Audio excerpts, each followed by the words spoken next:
Bonjour à tous, merci d'être avec nous sur la RTNC. Bienvenue dans ce journal magazine. Le président de la République est attendu à Mbuji-Mayi dans le Kasaï oriental. Dans ce journal, vous suivrez les préparatifs de son accueil.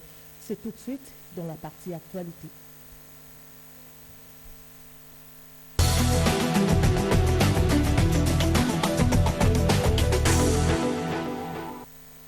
Encore une fois, bonjour à tous. Le président de la République, Félix Antoine Tshisekedi Tshilombo, a effectué une visite de travail à Brazzaville.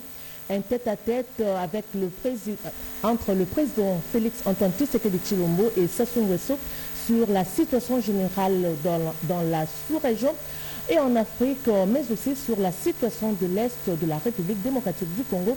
Un reportage signé Blandine Zobo et Kadzo Kazadi. Le majestueux fleuve Congo, une voie navigable majeure desservant les deux capitales les plus rapprochées au monde, a accueilli ce samedi le bateau Majestic River avec à son bord le président de la République Félix Antoine Tshisekedi Tshilombo.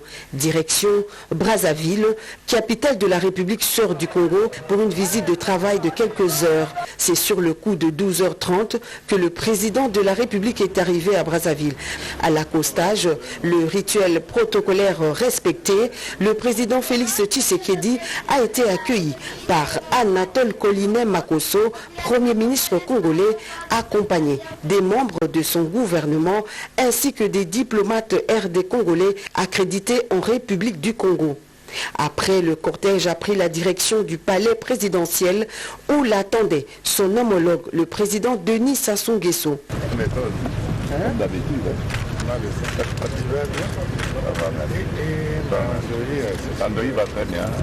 Quelques heures passées en aparté pour un huis clos au cours duquel les deux chefs d'État ont procédé à un large échange de vues sur les questions d'intérêt commun.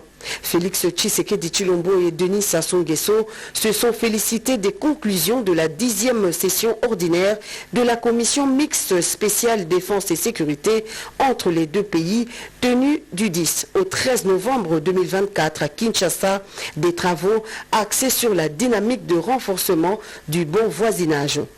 Pendant ces 4 heures de tête-à-tête, les deux chefs d'État ont également abordé la situation qui prévaut à l'est de la République démocratique du Congo, avec un accent particulier sur l'état du processus de Luanda.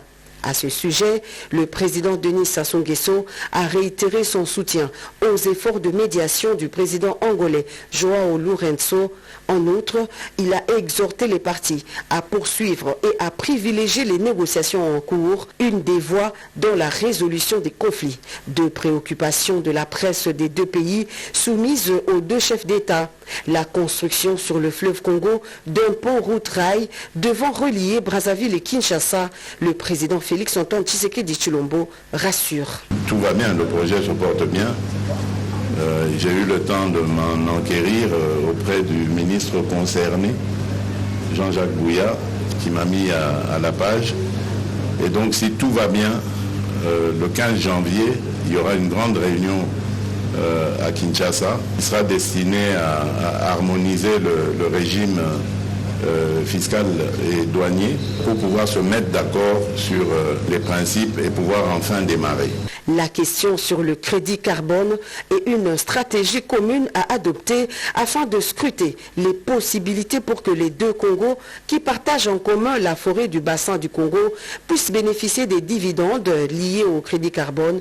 Le président Sassou Nguesso répond. Et vous savez que le bassin du Congo est très bien placé sur ce plan, surtout les deux Congos, la RDC, qui a les plus grandes forêts, et les tourbières, et le Congo, puis Brazzaville aussi, qui a sa part de forêt et de tourbières.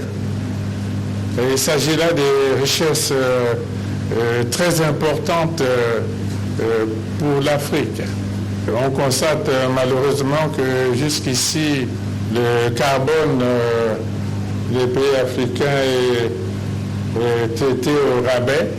Nous croyons que le moment est venu pour que les peuples qui protègent ces écosystèmes, surtout les écosystèmes forestiers et les autres richesses, surtout les forêts, les peuples qui les protègent pour le bien de l'humanité. Et nous pensons qu'en contrepartie, ils devraient en tirer des résultats substantiels pour leur développement. C'est dans la soirée que le chef de l'État, Félix Antoine Tshisekedi Tshilombo, et toute la délégation qui l'accompagnait ont regagné Kinshasa, la capitale. Le professeur Kaindo Nguru Aristide est le nouveau juge de la Cour constitutionnelle désigné par le Parlement lors du congrès qui a réuni les deux chambres. Des précisions dans ce reportage. Au cours de ces congrès convoqués conformément aux articles 119, 120 et 121 de la Constitution, il était question pour l'Assemblée nationale et le Sénat de procéder à la désignation d'un nouveau juge de la Cour constitutionnelle en remplacement du juge Ouassine Dansongo, arrivé en fin mandat après 9 ans de service. C'est le professeur Kaindo Nguru Aristide, candidat unique à ce poste, qui a été désigné juge de la Cour constitutionnelle avec 32 voix pour, 0 contre et 2 abstentions. À la lecture du rapport de la commission spéciale Assemblée nationale Sénat, le Congrès a entériné ce choix à l'unanimité. Qui sont pour son adoption? Qui sont contre? Qui s'abstiennent? La majorité est pour. Ce rapport est adopté. En conséquence, l'Assemblée plénière du Congrès désigne M. Kaindo Nguru Aristide en qualité de membre de la Cour constitutionnelle en remplacement du juge Ouassine Dansongo Cornet. Voici devant vous donc M. Kaindo Nguru Aristide que nous venons de désigner comme nouveau membre de la Cour constitutionnelle. Au nom de l'Assemblée plénière du Congrès et en celui du bureau, je lui présente mes sincères félicitations. Je lui souhaite un fructueux mandat en attendant sa nomination par ordonnance du président de la République et je vous demande de l'acclamer. Âgé de 50 ans, le juge Kaindo Nguru Aristide est professeur en droit à l'Université libre des pays des Grands Lacs. Il est chercheur avéré sur plusieurs questions légales. Son élection porte à 3 le nombre des juges issus du quota du Parlement, comme l'exige l'article 158 de la Constitution. Rappelons que 9 juges de la Cour constitutionnelle avaient prêté serment devant le président de la République le 4 avril 2015 pour un mandat de 9 ans non renouvelable tel que prévu dans l'article 6 alinéa 1er de la loi portant organisation et fonctionnement de la Cour constitutionnelle. Une première depuis sa nomination, la première ministre Judith Suminwa Tuluka est arrivée en Kamba pour une visite de courtoisie à sa divinité Simon Kimbangu Kiangani. Un reportage de Chemin Bendo et Djokou. Kamba en liesse, la première ministre a foulé le sol de la Nouvelle-Jérusalem pour une rencontre de courtoisie avec sa divinité Simon Kimbangu Kiangani. À son arrivée à l'aéroport Simon Kimbangu, elle a été accueillie par le vice-gouverneur de province Prosper Ntela, le président de l'Assemblée provinciale Papi Matezolo, les membres du cabinet du chef spirituel de l'église kimbanguiste, les élus provinciaux et nationaux et les fidèles kimbanguistes. Les membres de quelques partis politiques ont également pris d'assaut l'aéroport pour accueillir la chef de l'exécutif central. Fille de l'église universelle, Judith Suminwa Tuluka a eu un entretien en privé avec le chef spirituel de Kimbanguiste, Simon Kimbangu Kiangani. La première ministre n'a pas caché sa fierté d'être sur la terre de ses ancêtres et de partager des moments de joie et des prières avec le fidèle Kimbanguiste. Vraiment, c'est un honneur pour moi et un réel plaisir d'être de nouveau ici à Kamba, mais c'est la première fois que je suis ici en tant que première ministre chef du gouvernement de la République démocratique du Congo. Je suis venu ici avec la délégation qui m'accompagne et c'est un honneur pour nous d'avoir pu bénéficier de cet accueil de la part de Papa Simon, chef spirituel, sa divinité, ainsi que de vous tous. J'en profite aussi pour vous remettre les salutations de son Excellence, M. Félix Antoine Tshisekedi Tshilombo, chef de l'État, qui évidemment m'a donné l'autorisation de pouvoir me rendre ici dans la Terre Sainte, à Kamba, et il vous remet toutes ses salutations. L'arrivée de la chef du gouvernement en Kamba est une preuve de considération pour l'église kimbanguiste et ses fidèles. Sa visite très attendue est perçue comme un signe de renforcement de liens séculaires entre l'État et l'église kimbanguiste. Le président de la République va inspecter la route Kananga-Kalambambouji, une route dont les travaux sont exécutés par les entrepreneurs chinois lancés depuis 2022. Jusqu'à Kusema et Mikalu Sala étaient sur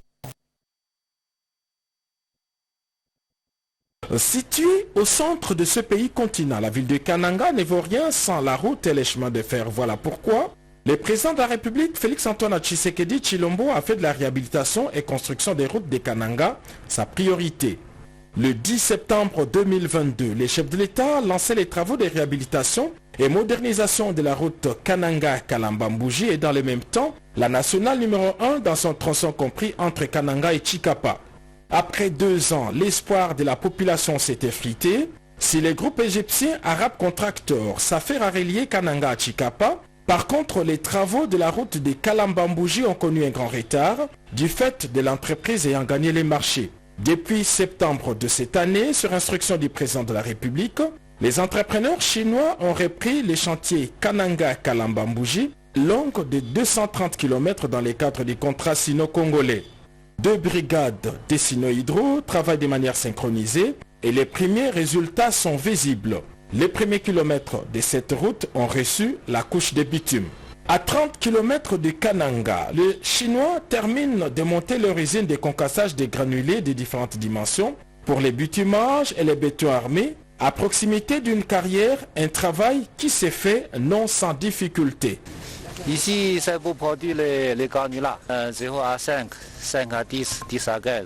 C'est pour le béton bitumineux et aussi béton armé. La capacité de système, c'est 350 tonnes par heure. Donc par jour, on peut produire au moins 800 mètres cubes. Mais à quel moment il sera opérationnel?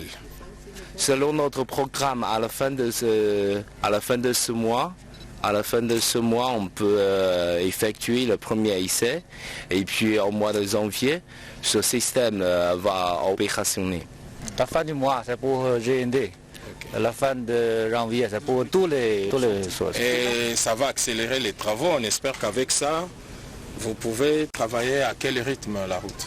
Effectivement, vous le savez, pour un projet routier, le point essentiel, c'est le granulat, c'est le concassé. Dans la zone, on a déjà trouvé la carrière et le système a déjà installé. Donc avec ce système, la production sera assurée. Déterminés à remettre cette route asphaltée dans le nouveau délai, les Chinois ont érigé leur base vie loin de la ville de Kananga. Chaque jour, des gros véhicules utilitaires arrivent sur place pour accélérer les travaux. Après avoir reçu les responsables des entreprises chinoises cette semaine à Kinshasa, le président de la République, Félix-Antoine Tshisekedi Tshilombo, est attendu à Kananga pour inspecter les travaux sur terrain et rassurer ses compatriotes qui continuent d'éprouver d'énormes difficultés pour approvisionner la ville de Kananga. Sachez également que la vice-ministre de l'Intérieur, Eugénie Lakamba, a présidé une parade au commissariat provincial de la police, au cours de laquelle elle a appelé la police à la vigilance. Images et commentaires. La police nationale congolaise doit jouer pleinement son rôle derrière le commandant suprême Félix-Antoine Tshisekedi Tshilombo pendant cette période où le pays est menacé par le Rwanda et d'autres forces négatives dans la partie est du pays. Cet appel à l'amour de la patrie et de la vice-ministre de l'Intérieur, Sécurité et Décentralisation, Eugénie Lakamba, au cours d'une parade au commissariat provincial du Kasaï central, à laquelle ont pris part les différents bataillons. Le numéro 2 de la territoriale qui séjourne à Kananga pour préparer l'accueil mémorable et chaleureux du chef de l'État appelle les forces de l'ordre du centre du pays à redoubler la vigilance pour barrer la route aux traîtres de la nation. J'en appelle à la loyauté la plus totale au commandant suprême des chefs d'armée et de la police nationale, chef de l'État, son Excellence, Félix Antoine Tshisekedi Tshilombo. Parmi nous, il y a toujours des traîtres et des infiltrés proches de Rwanda. Attention et soyez très vigilants. Chacun doit connaître l'autre et les activités de l'autre.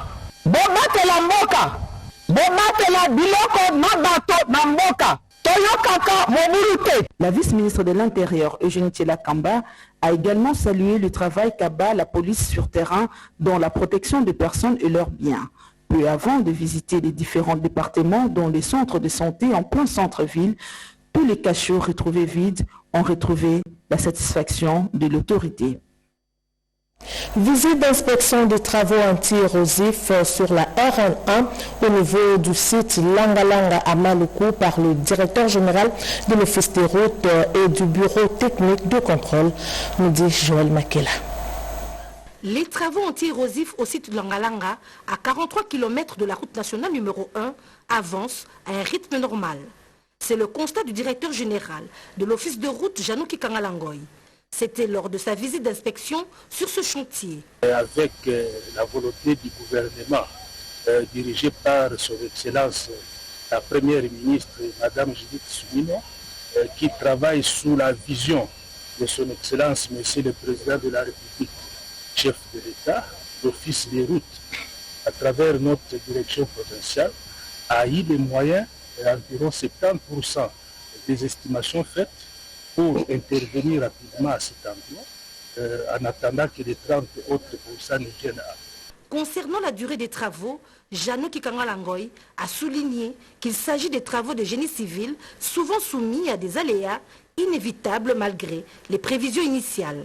Dans sa démarche, le directeur général de l'Office de route a associé le directeur général du bureau technique de contrôle, question de veiller davantage sur le respect des normes en la matière. Les travaux de terrassement ont débuté. Là, ils sont en train de recouvrir le sillon. Les travaux sont lancés. Nous allons compter sur l'efficacité des hommes qui vont travailler sur le terrain pour qu'ils aillent au plus vite. Au terme de ces travaux de lutte contre les érosions, le directeur général attend apporter une solution durable à ce problème crucial, tout en restant vigilant face aux éventuelles menaces pouvant perturber la circulation. Dans le Congo central, les travaux de construction de la route Monterne à Singini évoluent normalement, constat du directeur général adjoint de l'agence de pilotage, de coordination et de suivi des conventions de collaboration.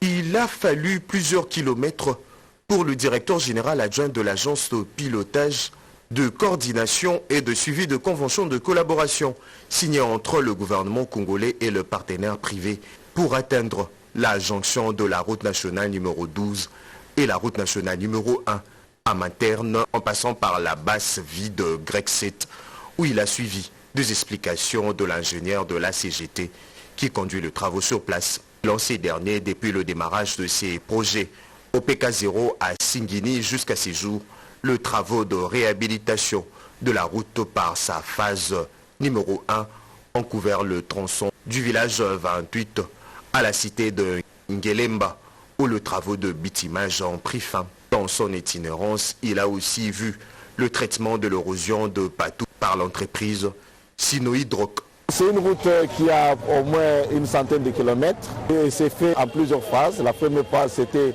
à peu près 12 kilomètres. La deuxième phase va toucher à peu près une vingtaine de kilomètres, jusqu'à ce que nous allons achever tous les tronçons. Il convient de noter que la réhabilitation de cette route, en dehors de son apport économique et historique du fait que cette route permettra de rendre honneur à l'ancien président Joseph Kasavubu, enterré au village Singini, et que le chef de l'État Félix Antoine Tshisekedi Tshilombo tient absolument à retourner l'ascenseur à ces peuples nés Congo qu'il a voté massivement.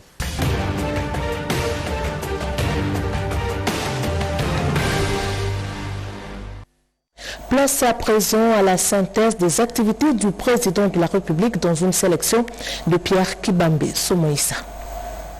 La République démocratique du Congo s'est dotée d'une nouvelle compagnie nationale d'aviation Air Congo qui va passer des vols essentiellement domestiques à des dessertes régionales et internationales. La cérémonie d'inauguration du vol passager d'Air Congo a été rehaussée de la présence du président de la République Félix-Antoine Tshisekedi Tshilombo à l'aéroport international d'Ondjili. La nouvelle compagnie nationale d'aviation est le fruit d'un partenariat Air Congo Ethiopian Airlines. La République démocratique du Congo est majoritaire avec 51% des parts et l'Éthiopie en a 49. Le vice-premier ministre des Transports Jean-Pierre Bemba a invité le chef de l'État à inaugurer le vol d'Air Congo à bord d'un Boeing 737-800. Le président de la République a communié avec les passagers à destination de Lubumbashi. Air Congo dispose de 2 Boeing 737-800. Sa flotte va s'agrandir avec 6 avions en 2025.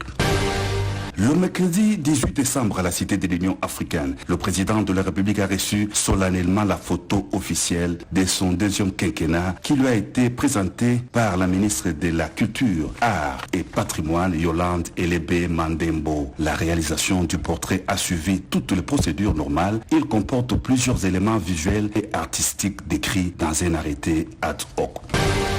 Toujours à la Cité de l'Union africaine, le président de la République Félix-Antoine Tshisekedi Tshilombo a eu des entretiens avec Amadou Diagne, ambassadeur itinérant et envoyé spécial du président de la Gambie, Adama Barrow. Il était porteur d'une invitation officielle pour la participation de la RDC au Forum Africa Investment qui se tiendra du 31 janvier au 1er février 2025 à Banjul. Pour le ministère du président gambien, l'on ne peut pas parler d'investissement ou d'économie en Afrique sans se référer également à la République démocratique du Congo et à la politique économique du président Félix Tshisekedi qui est un modèle pour la promotion du secteur privé africain et du développement.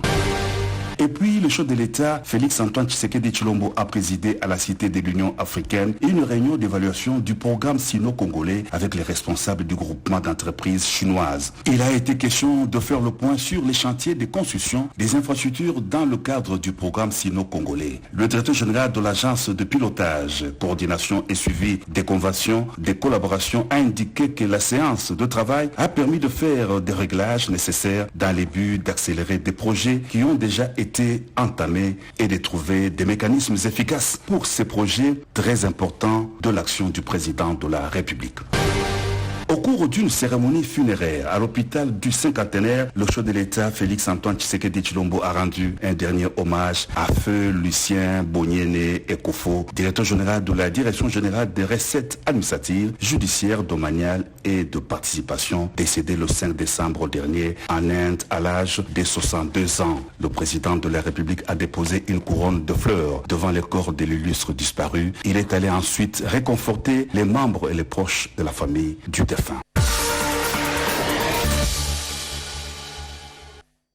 La désignation d'un juge de la Cour constitutionnelle par l'Assemblée nationale et le Sénat hier samedi au Palais du Peuple figure parmi les sujets d'actualité de la semaine. Un condensé que nous propose Eurydice Kitutu. La semaine qui s'est achevée était riche en événements.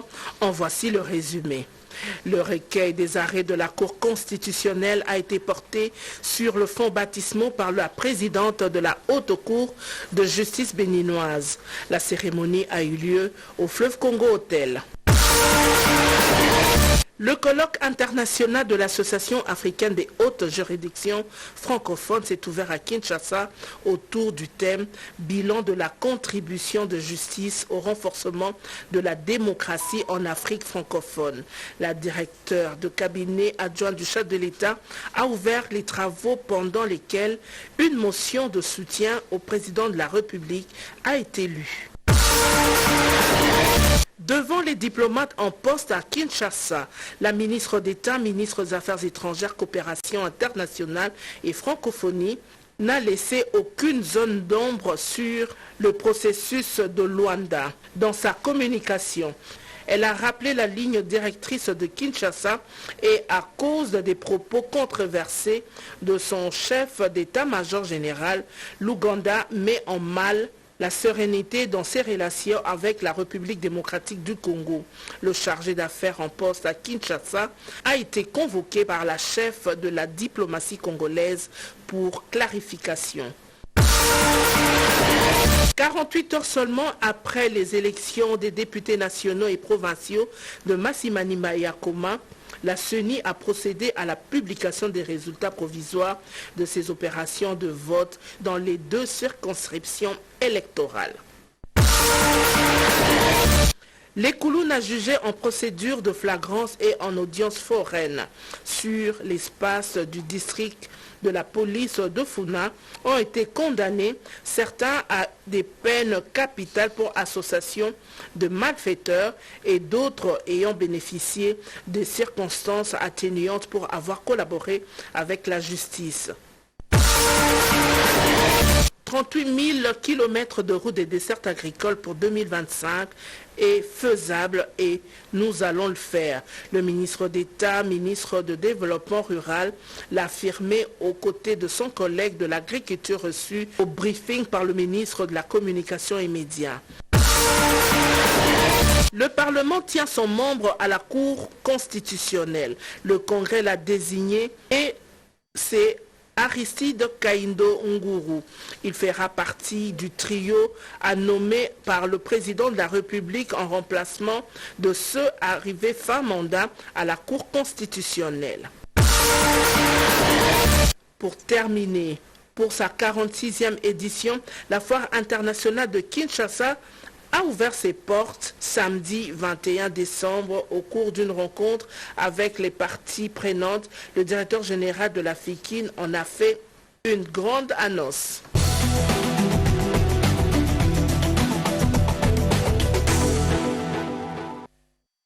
Je l'ai dit au début de ce journal, le Kasaï oriental se prépare à recevoir le chef de l'État, Félix Antoine Tshisekedi Tshilombo à Mbuji-Mayi. Dans ce reportage, nous allons revivre l'ambiance qui règne en ces moments avant l'arrivée du président de la République. Images et commentaires. Le mardi 18 décembre 2024, l'honorable Adel Kabena Mwaoka a fait une arrivée triomphale à l'aéroport de Bipemba, à Mbuji-Mayi.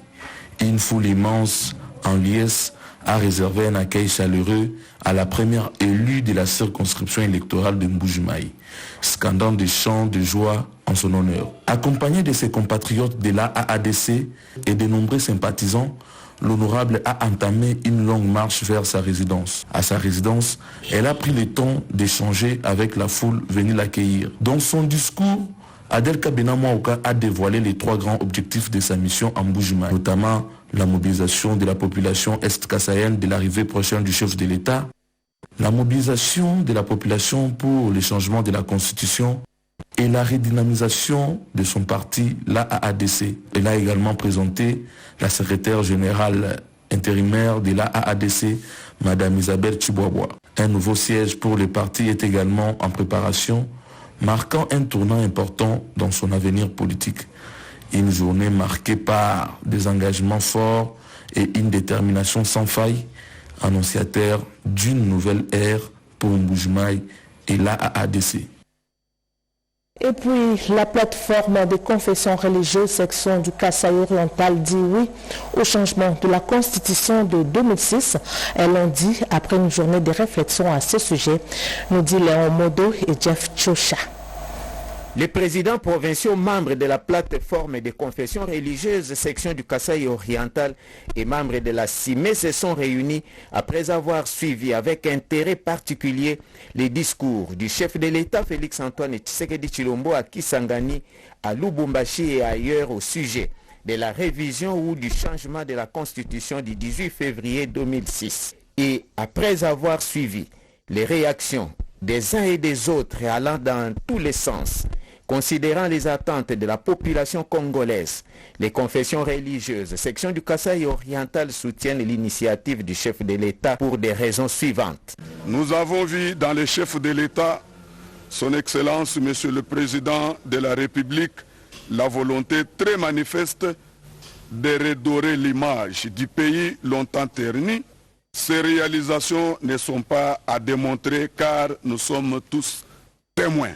Nous ne croyons pas en un seul instant qu'il brûle les ambitions de s'éterniser au pouvoir comme pensent certaines méchantes langues.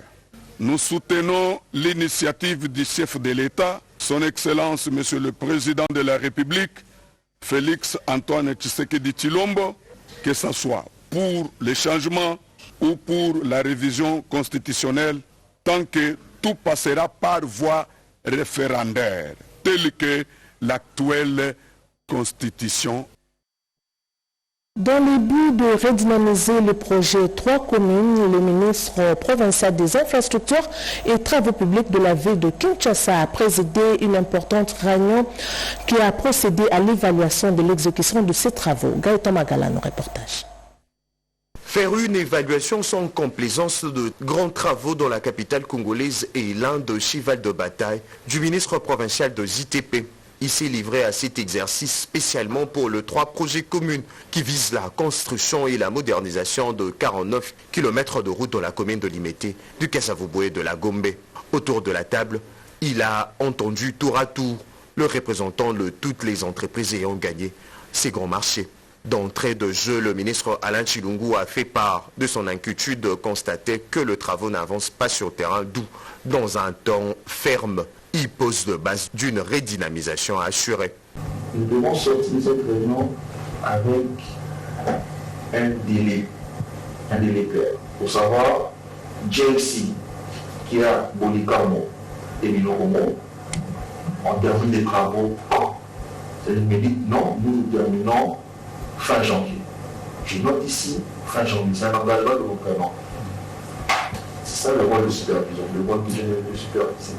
Mais sinon, mi-février, on évalue pourquoi tout ça est bon. Cette réunion précède celle avec le ministre national de Finances qui a désigné le ministre provincial de ZTP comme superviseur du projet 3 communes. À l'issue de l'évaluation de vendredi 20 décembre 2024, le ministre s'est résolu de faire rapport à la hiérarchie en prenant en compte les avancées et les difficultés rencontrées par les sociétés prestateurs. Suivez à présent la soutenance de cette thèse sur l'employabilité des jeunes après l'octroi des diplômes universitaires. J'irai après la décision suivante. Monsieur le chef des travaux, Erambo, a réussi avec la mention la plus grande distinction.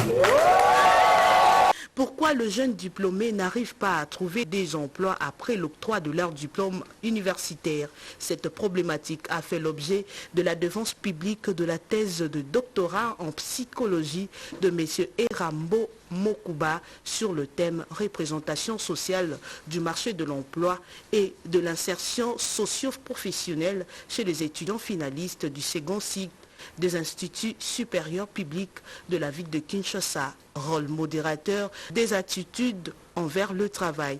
Reçu avec mention de plus grande distinction, le récipiendaire n'a pas manqué le mot. Selon les théories néoclassiques, le chômage est aussi fonction du dysfonctionnement du marché de l'emploi.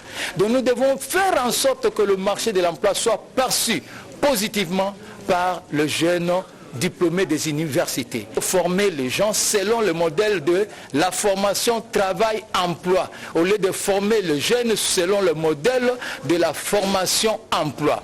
Nous suggérons qu'il y ait une véritable passerelle de collaboration entre le monde professionnel et le monde académique via l'Office national de l'emploi. Place à présent à la rétrospective de la revue de presse dans un condensé d'Indolo Temasso.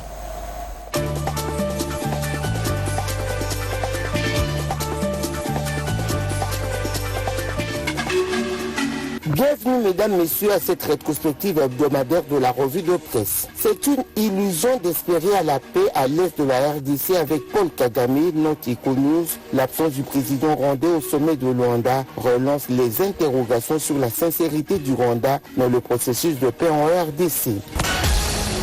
Selon Ouragan.cd, Paul Kagame demeure l'ennemi de la paix dans la région. Avec le refus de participer aux négociations de Luanda, le despote rwandais endosse son costume de fauteur de troubles dans la région des Grands Lacs.